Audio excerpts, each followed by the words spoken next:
So, you think MJ is better than Larry Bird?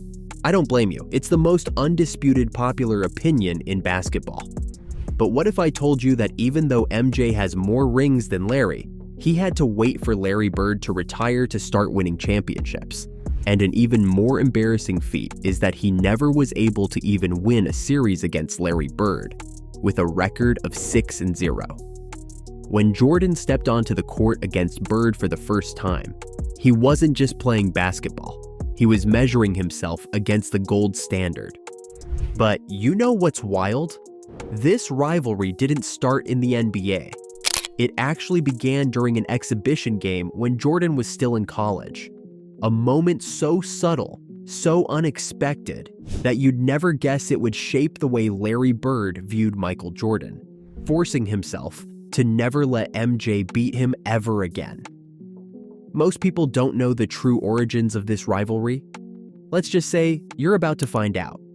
But first, we need to rewind all the way back to April 20th, 1986. It was Game 1 of the Eastern Conference playoffs. The stage was set for a battle that would go down in NBA history. On one side, the Boston Celtics, led by Larry Bird, were at the height of their powers. The team was a well-oiled machine, coming off a dominant regular season and looking every bit the championship favorite. On the other side, Michael Jordan's Chicago Bulls limped into the playoffs as the 8th seed, barely making it into the postseason.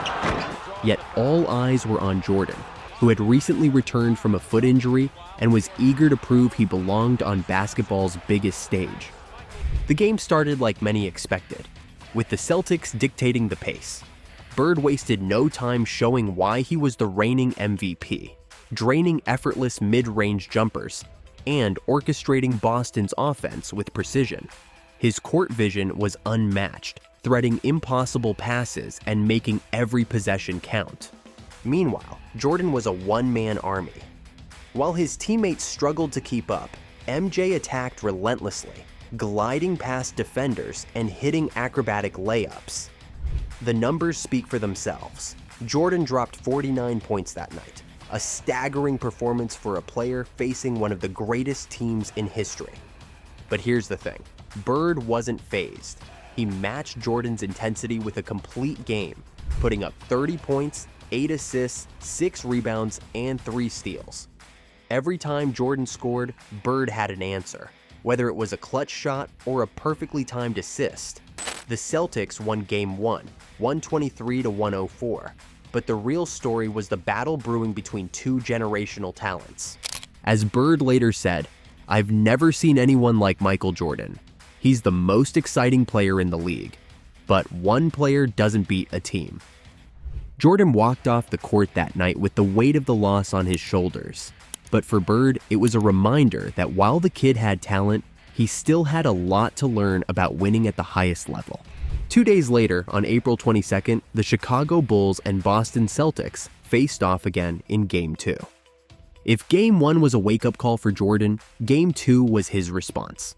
A jaw-dropping display of basketball brilliance that left everyone in awe, even Larry Bird. From the opening tip, Jordan was locked in.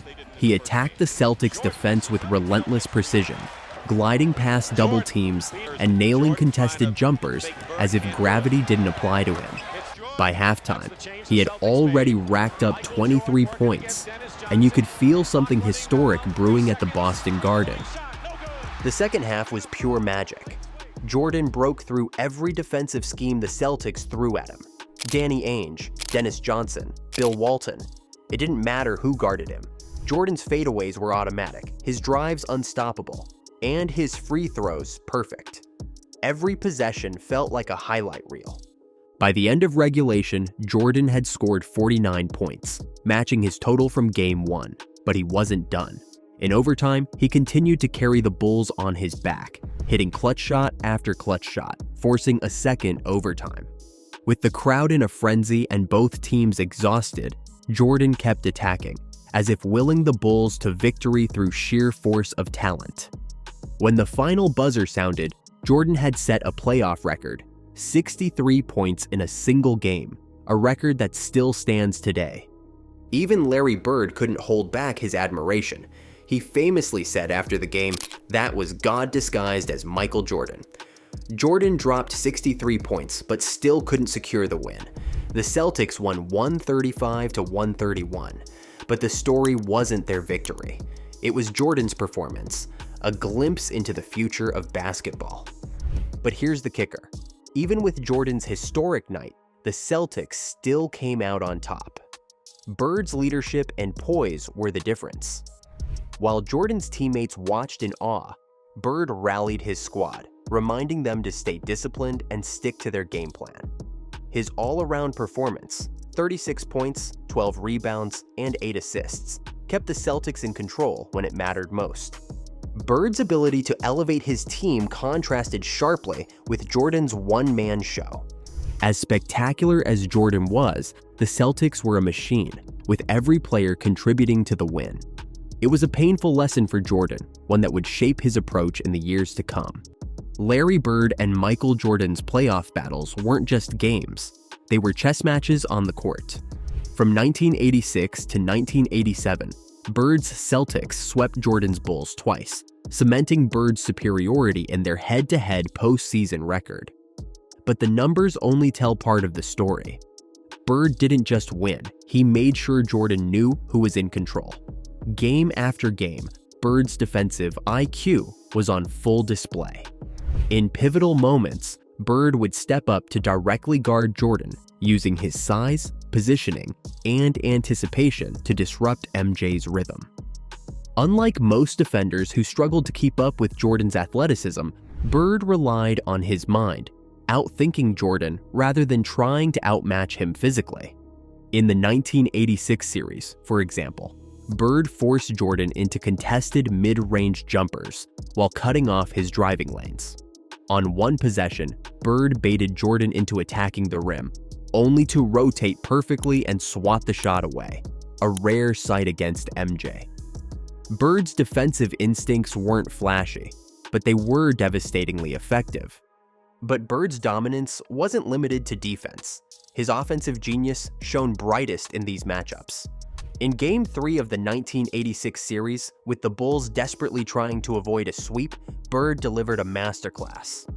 He scored 31 points, grabbed 14 rebounds, and dished out 8 assists, including several laser-accurate passes to cutters for easy buckets. Bird's ability to control the game without dominating the ball was unmatched, a stark contrast to Jordan's isolation-heavy style. Bird's leadership was the intangible edge that separated him from Jordan in these early years. While Jordan was putting up Herculean scoring efforts, Bird was orchestrating the Celtics like a symphony conductor. Every player on the court knew their role, and Bird made sure they executed it to perfection. His communication, both on and off the court, kept the Celtics machine running smoothly. Teammates and coaches often spoke of Bird's ability to elevate everyone around him. Celtics coach K.C. Jones once said, "Larry made the game easier for everyone.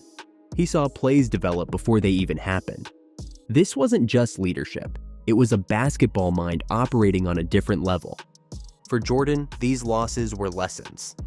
Despite his jaw-dropping performances, his Bulls were no match for Bird's Celtics. The lack of support from his teammates highlighted the gap between the two players.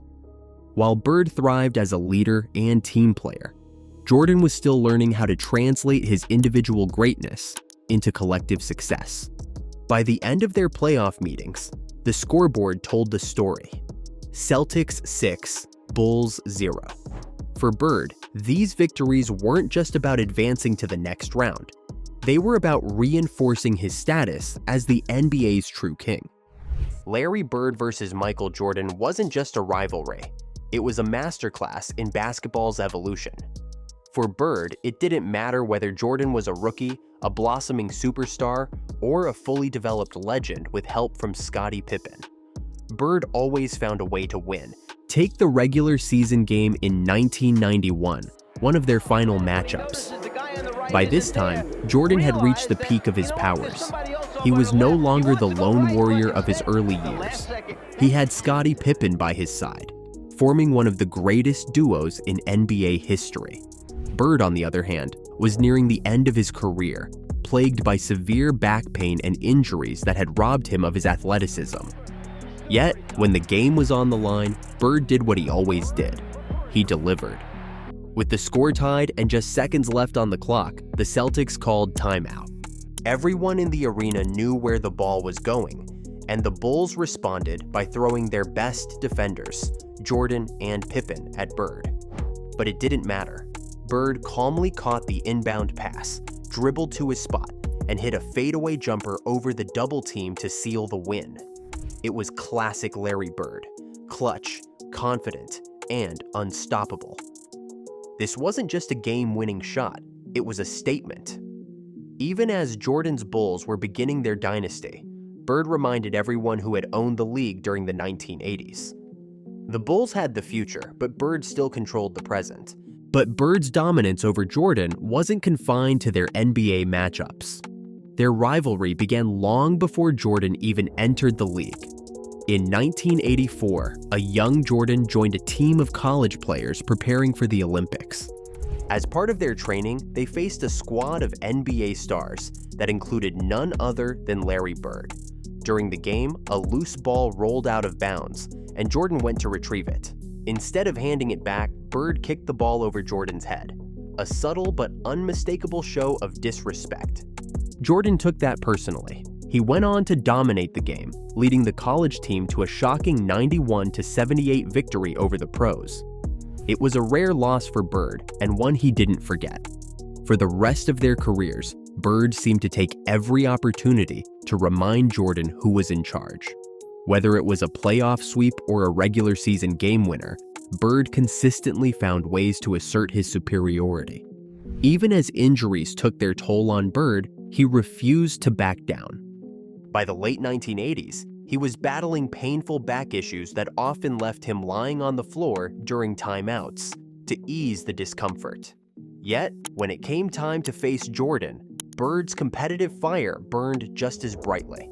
He might not have been as fast or as strong as he once was, but his basketball IQ and will to win more than made up for it. Bird's ability to beat Jordan, regardless of the circumstances, added a layer of mythology to their rivalry. Jordan may have had the athletic edge, but Bird's mental game was on another level. He saw plays develop before they happened, outsmarting even the most physically gifted players. In many ways, their rivalry boiled down to one simple truth. Jordan could win battles, but Bird always won the war. Larry Bird's dominance over Michael Jordan during their years in the league is undeniable. In 28 career matchups, Bird's Celtics emerged victorious 17 times, including a perfect 6-0 playoff record. These numbers tell the story. When Bird faced Jordan, he didn't just win, he dominated. From the regular season to the high-stakes battles of the playoffs, Larry Bird consistently proved he was the superior player when it mattered most. But Bird's impact on Jordan extends beyond wins and losses. Facing Larry Bird taught Jordan the harsh realities of basketball at the highest level. Bird wasn't just a player, he was an institution, a basketball savant who outthought and outplayed his opponents at every turn. Losing to Bird shaped Jordan in ways no victory could have, forcing him to evolve, to become not just a scorer, but a leader. By the time the 1992 Dream Team came together, the dynamic between the two had shifted. Bird was nearing the end of his career, a veteran whose back had robbed him of his physical dominance, but not his mind or presence. Jordan, on the other hand, was the face of the league, stepping into the role Bird and Magic had paved for him. Their camaraderie during the Dream Team showed a mutual respect, but it was clear that Jordan's path to the top had been forged through the trials of facing Bird. And when Bird retired, Jordan rose.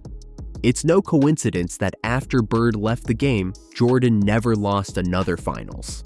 The lessons learned from those bitter defeats against Bird's Celtics, how to lead, how to trust teammates, and how to handle pressure, were pivotal in shaping the unstoppable force Jordan became. Bird may have retired, but his influence was written into every one of Jordan's championships. So, when we talk about the greatest rivalry in NBA history, it's not just about the numbers or the highlights. It's about the legacy. Larry Bird proved he was better than Jordan during their careers, but in doing so, he shaped the player who would go on to become the greatest of all time. Bird didn't just beat Jordan, he prepared him. And in that sense, their rivalry didn't just define their era, it defined basketball itself. Bird's story is one of dominance, intellect, and an unmatched ability to elevate his team. Jordan's is one of evolution, perseverance, and ultimate triumph. Together, their rivalry created some of the greatest moments in NBA history, and it all started with one man proving he was better, if only for a time. Bird's dominance over Jordan isn't just a statistic, it's a story of two players at different stages of their careers. Bird was the seasoned veteran, the chess master who controlled every piece on the board. Jordan was the young phenom, learning what it took to become a champion. Without Bird, there's no Jordan as we know him today. Their rivalry shaped the GOAT, proving that even the greatest need someone to show them the way. And that's why Larry Bird proved he was better than Michael Jordan.